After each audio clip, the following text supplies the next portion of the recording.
by the way, that you're going to have to read multiple times. Just to give you a heads up. Okay, so depending on what electron shell it goes up to, it's going to differ on how much energy it produces when it relaxes back down. What do you think some of the problems are with the Bohr model? Electrons don't follow set pathways. Why don't they follow set pathways? Why don't you see, let's pretend this is something else, and it has all of these electrons.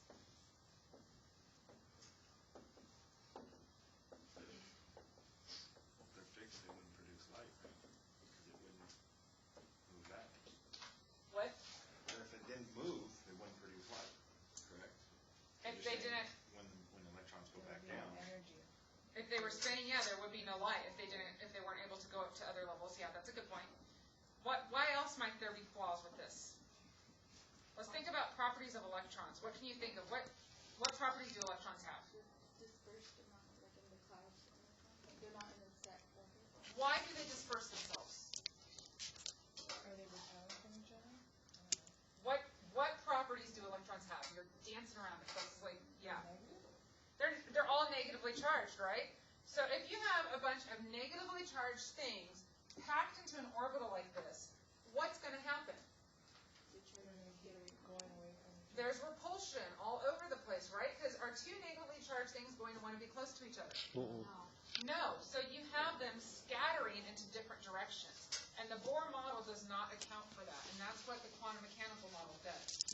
So, and there's still flaws with the quantum mechanical model, but that's the best one that we have at this point. Okay. I don't even know what the reading was for section 9.4. What was section 9.4? Was that?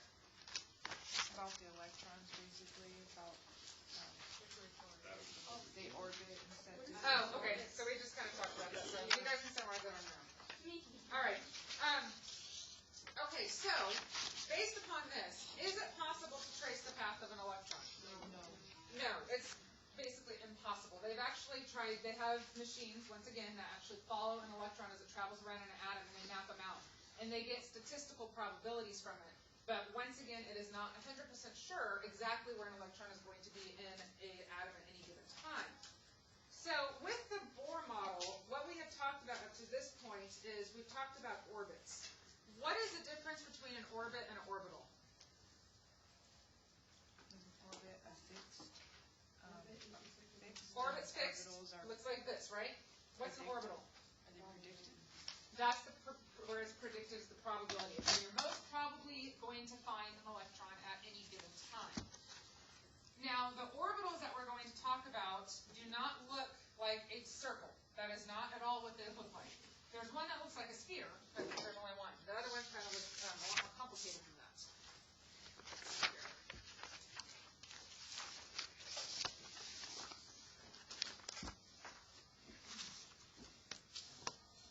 Okay, so when we're talking about the quantum mechanical model, once again we're looking at probabilities. And anybody who's ever done sports has done statistical analysis, whether you like to admit it or not.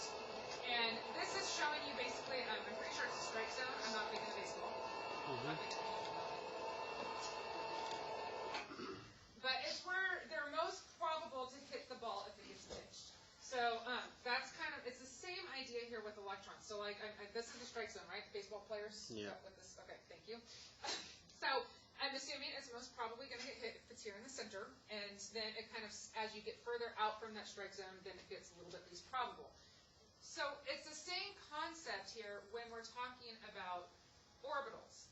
So here we have what's called the dot representation of a 1s orbital, and this is where, this is what we're talking about, where they actually take a camera that takes pictures of an electron as it's moving around, shows where it is at different times. What do you notice about this picture? It's more concentrated towards the center. It's more concentrated towards here. The dots are a lot concentrated here, and then as you get further away from it, they get a lot more spread out. So these orbitals, they show you, like I said, a 95% probability of where the electron's going to be. There is a chance that an electron can be way up here. There's nothing saying it can't be there. It's just you will most likely find it somewhere in that particular area. So this is the shape representation of a 1s orbital. This is a sphere. We have said that we have different levels with the Bohr model. It's kind of the same thing with the quantum mechanical level. This is a 1s orbital. There's also 2s, 3s, 4s, 5s, 6s, and 7s. So there's multiple numbers that go in front of it. This one, these numbers right here, those are our principal quantum number. They tell us how far away the electron is from the nucleus. The lower the number, the closer it is to the nucleus. So do you think a 1s electron or a 4s electron is going to have the highest energy? A 4s electron. These are higher energies as you get further away from the nucleus. Those are the n. The what? Is that the ones that said like n equals 1 and n equals 2? Yes, yeah. So the n equals numbers, that's this 1, 2, 3, 4. Those, yeah, that's our principal quantum number is what we call it. Yes? Just a real quick question. Why do you care about where an electron is? Because of the reason of the excitation and then relaxing it back down. Now, don't ask me for your real life application. It depends what you're It depends on what you're doing. You know, we have a variety of career fields in here. So some people might actually have a shot at using it, other people won't. If you're going to be an EMT working on people who are dying, obviously you're not going to use this. If you might be working in gamma radiation, you might use this. Okay. So yeah, it just depends.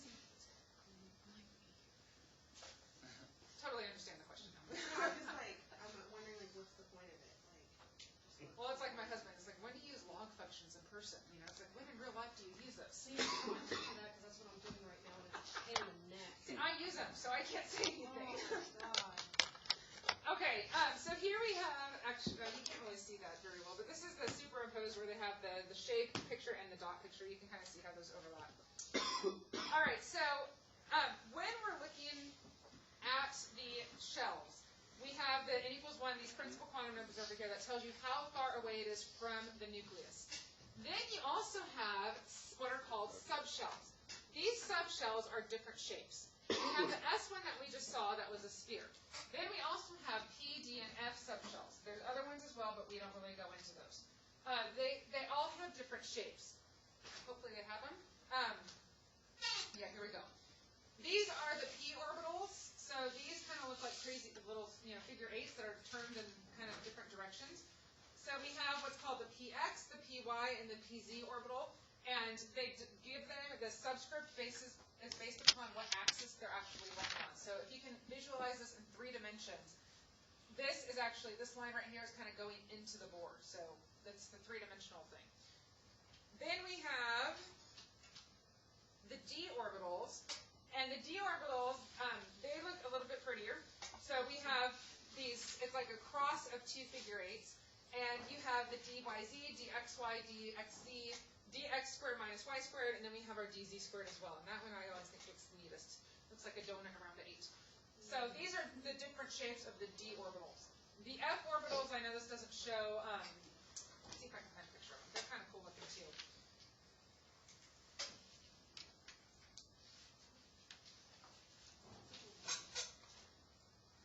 Here we go. So those are the f orbitals. So they kind of have 2 rings, or they have like a lot of, you can see just all the different things that they have on them. So obviously the SPDF, as you get further, there's more lobes for them. These lobes, this is where you have the high probability. So in an f orbital, you have a bunch of lobes, and then in the middle here we have what are called nodes. The nodes are area of 0 probability. You will not find an electron in these empty spaces right here. It's not going to be there. So it's going to be someplace in this kind of balloon-looking thing. That's where you are most probable to find the electrons.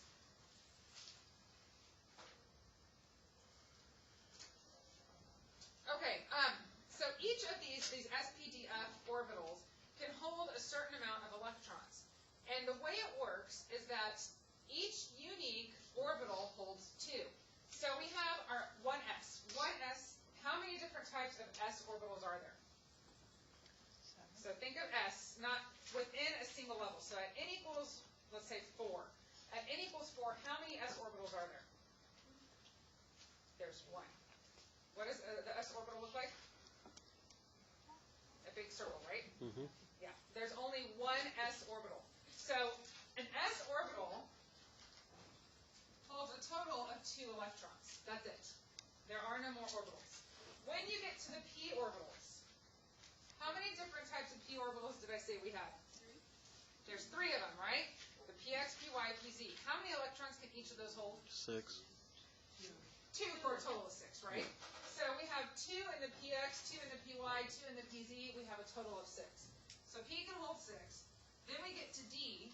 How many types of d orbitals are there? 5. There's 5 of them, right? So 5 orbitals, how many can each of them hold? 2. So what's the total for d? 10. 10.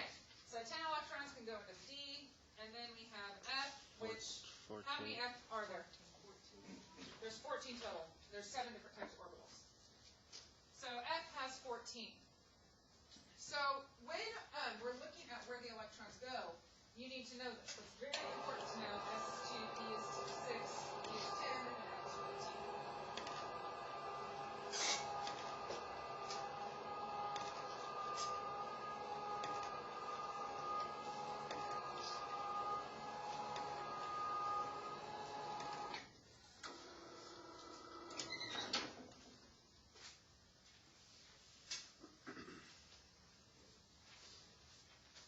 Okay, so what we're going to look at now is actually predicting the electron configuration of an atom. And the way we do this is actually by using a little cheat. What orbital do we say electrons are always going to try and go to first? The lowest energy, which in this case is 1s. And from there, they're going to go in order of energy. So it's going to keep going as to the next lowest energy, to the next lowest energy, to the next lowest energy. There's a diagram that your text actually has.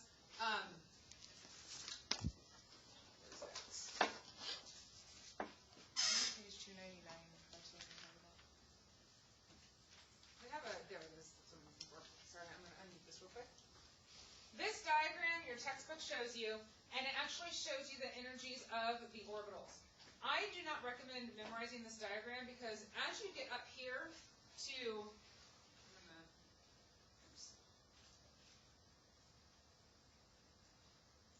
it's of course right in the middle of the thing like I'm trying to show.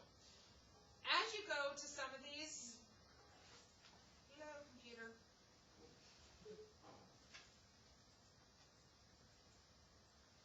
You can notice up here that the 5s orbital has a higher energy than the 4p, and then the 5s also has lower energy than the 4d. It can get really confusing to try and remember what is lower energy than the other. So this, I kind of always recommend ignore this chart completely. The one that we're going to use is the one that looks like this. And this one you really need to know how to use. If you know how to use that one, you'll be perfectly fine on the test. The way you write it, it's pretty straightforward.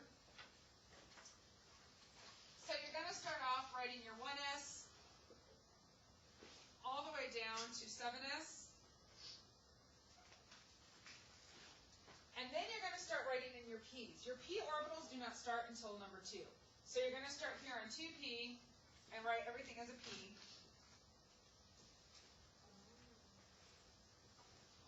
And then you're going to write in your d's. What level do the d's start at? 3. So you're going to go from 3. And then where do they stop?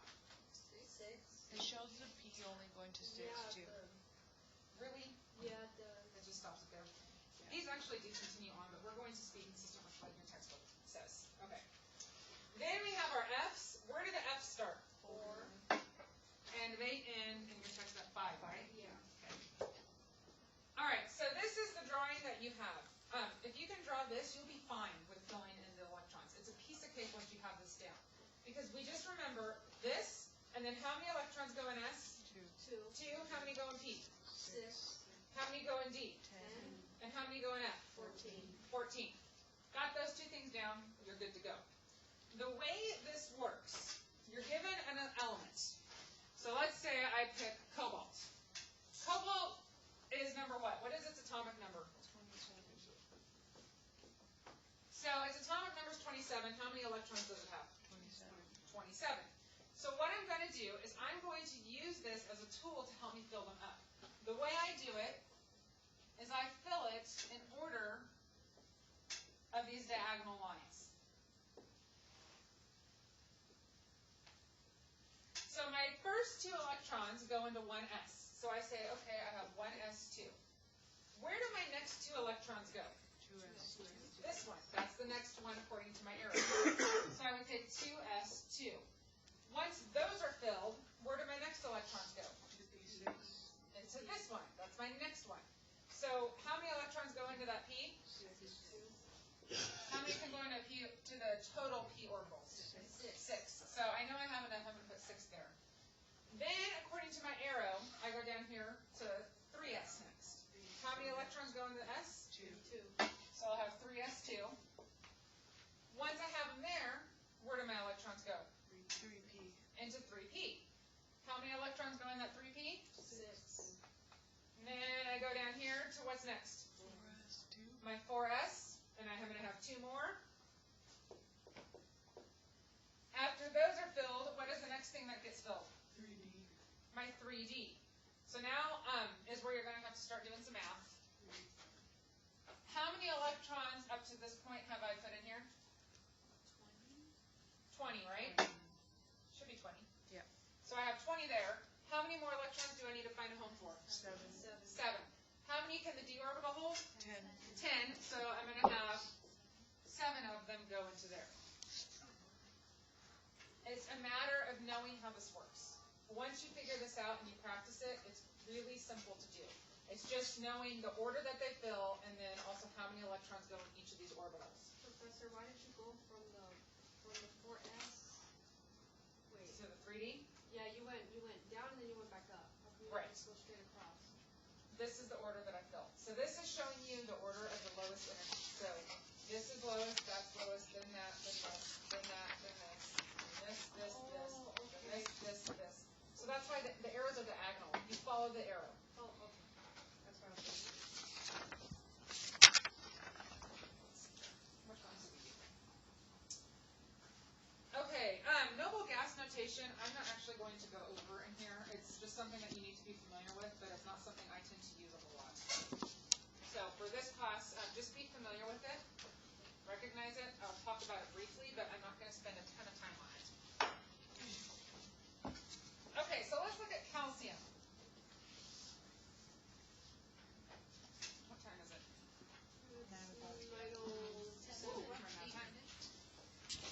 Okay, If we know, real quick, if we know the noble notation, can we use that on the you test? can use noble gas notation, that's Okay. fine. I just don't go into it a whole lot. It tends to confuse people for some reason, so I kind of just say, here's what it is, and go on. Okay, so let's go through these 3 problems real quick, and I'll talk about briefly what noble gas notation is, but like I said, it's not something that I really emphasize. So calcium, how many electrons does calcium have? 20. So where are my first 2 electrons going to go? 1s2. Then what's next? My 2s2, right? So I have 2s2. After 2s2, what's next? 2p6. And then after my 2p, I go to 3s. And after that, where do I go? To 3p6. And what's left? 4s. Okay, so this is the configuration for calcium. If I was going to do the noble gas configuration, what I look at is argon would be the noble gas on the level right above it. It has the same configuration as all of that. So I could replace this with the argon configuration, and I would just put argon in brackets and then my 4s2, the thing that's different. So I can add on to it. If you want to do it that way, that's fine. If not, write it all out. It's fine with me both ways. Okay, fluorine. How many electrons does fluorine have? 9. So where did the first 2 electrons go? Then after that, where? 2p5. And then after that, I have 4 electrons total, so how many electrons do I have left? 5. My next orbital to fill is what? The p, and p can hold how many? 6. So I'm only going to use 5 of those, right? So this would become 2p5. Questions on those? How are we doing? Better. Okay, what's next? Sorry.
value is the same as the period number that it's in.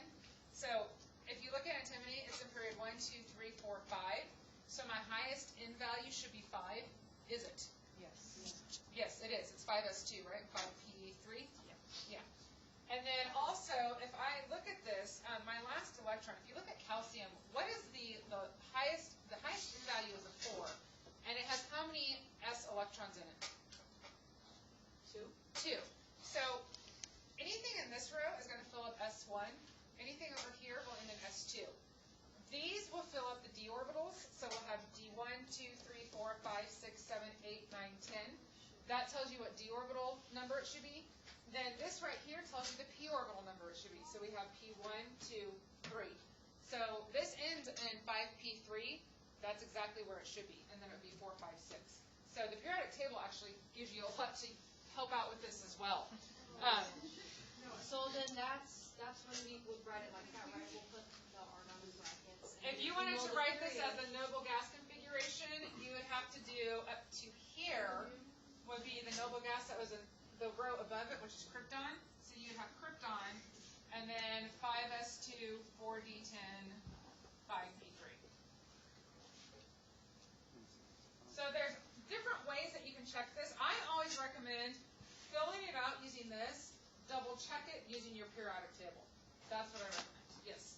I was wondering for the fluorine, when we were doing that one, what would you do for the noble gas? Would you use helium?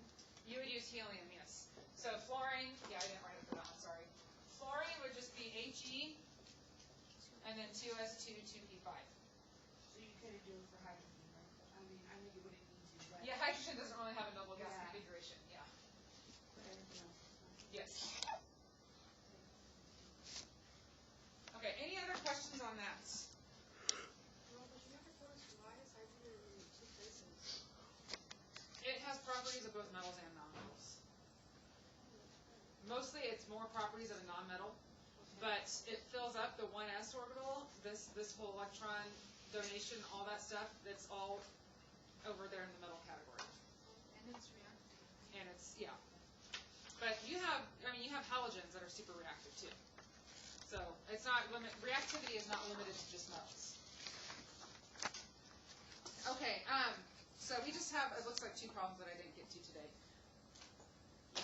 So I'm actually going to stop us there. We'll go over orbital diagrams next time, and then we'll kind of re-summarize the periodic table.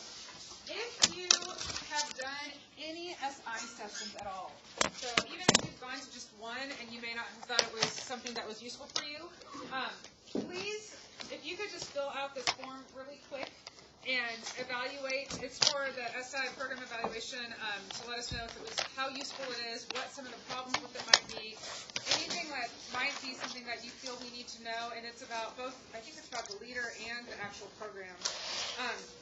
Please fill this out real quick, and if not, you can take off, and then please pick up your quizzes before you leave.